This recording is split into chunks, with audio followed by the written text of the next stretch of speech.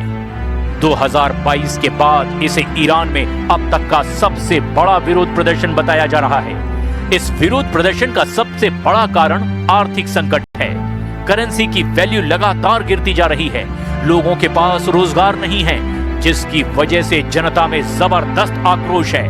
खास तौर से खाद्य पदार्थों की कीमतों में 72% की बढ़ोतरी हुई है। We are engaged in a full-scale war. Right now, the enemy has placed most of its hopes on knocking us down through economic pressure. You cannot conquer a nation with bombs, fighter jets, or missiles. To defeat us, they would have to come and face us on the ground. And if they were to confront this nation on the ground, if we remain determined, united, and committed to working together to make our country proud, it would be impossible for them to bring Iran to its knees.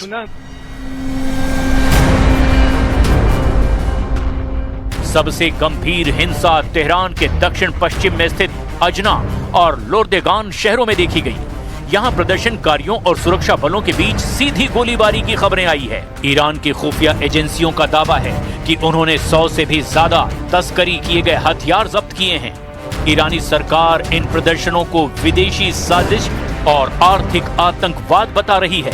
हालांकि Iran के मौजूदा राष्ट्रपति मसूद पजेश्कियन ने अजीबोगरीब बयान दिया है, जिससे ईरान के अंदर एक बड़ी उठापटक का संकेत मिल रहा है। मसूद पजेश्कियन का ये बयान दुनिया भर में चर्चा का विषय बना हुआ है, क्योंकि उन्होंने पिछली सरकारों के विपरीत एक अलग रुख अपनाया है। ईरानी राष्ट्रपति पजेश्कियन ने दो टूक कहा कि ईरान की मौजूदा आर्थिक बदहाली और जनता के गुस्से के लिए हमें अमेरिका की तरफ देखने या उसे दोष देने की जरूरत नहीं है। पजेश्कियन ने स्वीकार किया कि इसके लिए खुद उनकी सरकार और सिस्टम की कमियां जिम्मेदार है। पजेश्कियन ने यह भी कहा कि ईरानी संविधान के तहत लोगों को विरोध करने का पूरा अधिकार है और सरकार को उनकी जायज मांगों को सुनना चाहिए। उन्होंने आंतरिक मंत्री को प्रदर्शनकारियों से बातचीत करने का निर्देश भी दिया। अब सवाल ये उठता है कि जिस ईरानी सुप्रीम लीडर अली खामनेई को लेकर इतना गुस्सा सड़कों पर दिखाई दे रहा है, क्या उसमें ईरान के टॉप नेता भी शामिल हो रहे हैं या फिर कुछ और? कुल मिलाकर अगर ईरान में तख्ता पलट होता है तो इसका सबसे ज्यादा नुकसान ईरान के साथ साथ रूस को होना बिल्कुल तय है। और चलिए यहां पर रुकेंगे फिलहाल छोटे से ब्रेक के लिए।